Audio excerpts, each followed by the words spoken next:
Hi guys, welcome back to ATH classes. അപ്പം ഇന്നത്തെ subject എന്ന് പറയുന്നത് കോർഡിനേഷൻ കെമിസ്ട്രിയുടെ ബേസ് ചെയ്തിട്ടുള്ള ഒരു ഇമ്പോർട്ടൻറ്റ് തിയറിയാണ്. അത് ലളിതമായിട്ടുള്ള ഭാഷയിൽ നിങ്ങളിലേക്ക് എത്തിക്കാൻ ഞാൻ ശ്രമിക്കുകയാണ്. Werner's coordination theory. നമുക്ക് വെർണേഴ്സ് കോർഡിനേഷൻ തിയറിയുടെ പോസ്റ്റുലേറ്റ്സ് പഠിക്കാം.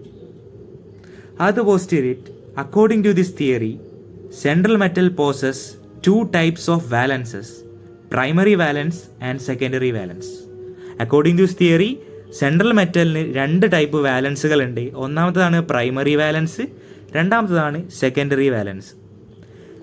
Primary valence is ionisable and secondary valence is non ionisable.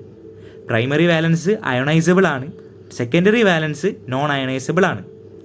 മൂന്നാമത്തെ postulate, primary valence represent oxidation number and secondary valence represent coordination number. അപ്പം പ്രൈമറി വാലൻസ് എന്തിനാണ് റെപ്രസെൻറ്റ് ചെയ്യുന്നത്? ഓക്സിഡേഷൻ നമ്പറിനെ. Secondary valence represent ചെയ്യുന്നത് കോർഡിനേഷൻ നമ്പറിനെ.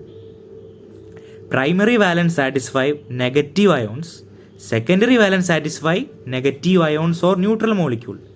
പ്രൈമറി വാലൻസ് നെഗറ്റീവ് അയോണുകളെ സാറ്റിസ്ഫൈ ചെയ്യുന്നു, secondary valence satisfy negative ions and neutral molecule. Negative അയോണുകളും ന്യൂട്രൽ ആയിട്ടുള്ള മോളിക്യൂളിനെയും സാറ്റിസ്ഫൈ ചെയ്യുന്നു. Every central metal possess fixed number of secondary valence. എല്ലാ സെൻട്രൽ മെറ്റലിനും ഒരു ഫിക്സ്ഡ് ആയിട്ടുള്ള സെക്കൻഡറി വാലൻസ് ഉണ്ടായിരിക്കും. The shape of the molecule depends on secondary valence. ഇതാണ് വെർണേഴ്സ് തിയറിയുടെ മെയിനായിട്ടുള്ള പോസ്റ്റുലേറ്റ്സ്. അപ്പം ഇത് ഞാൻ കുറച്ച് ലളിതമായിട്ടുള്ള കാര്യത്തിലാണ് പറഞ്ഞിട്ടുള്ളത്, കാരണം ഇങ്ങനെയൊന്നും ഷോർട്ടായിട്ട് എഴുതരുത്, പക്ഷേ കുറച്ചുകൂടി എലാബറേറ്റ് ചെയ്ത് പറയണം. പക്ഷേ ഞങ്ങൾക്ക് മനസ്സിലാവുന്ന രീതിയിൽ ചെയ്തെന്നേ ഉള്ളൂ.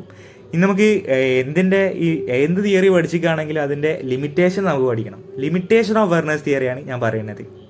Although Werner's theory can successfully explain structure of many complexes, it cannot explain nature of bonding within the coordination sphere of the complex. അപ്പം വെർണേഴ്സ് തിയറിക്ക് nature of bonding within the coordination sphere complex പറയാൻ പറ്റിയില്ല, അത് അതിൻ്റെ ഒരു ലിമിറ്റേഷനാണ്. പിന്നെ Werner's theory cannot explain why some 4 coordinated complexes are square planar while some others are tetrahedral. അപ്പം നമ്മുടെ വെർണേഴ്സ് തിയറിക്ക് എക്സ്പ്ലെയിൻ ചെയ്യാൻ പറ്റിയില്ല 4 കോർഡിനേറ്റഡ് ആയിട്ടുള്ള കോംപ്ലക്സിൽ ഒന്ന് സ്ക്വയർ പ്ലനാർ ആവുന്നത് എന്തുകൊണ്ടെന്നും മറ്റത് ടെട്രാഹെഡ്രൽ ആവുന്നത് എന്തുകൊണ്ടും എന്നും വെർണേഴ്സ് തിയറിക്ക് പറയാൻ പറ്റിയില്ല. ഇതാണ് വെർണേഴ്സ് തിയറി. അപ്പം കുറച്ച് രസമായിട്ടാണ് ചെയ്തത്, നിങ്ങൾക്ക് മനസ്സിലായെന്ന് ഞാൻ പ്രതീക്ഷിക്കുന്നു. Thank you.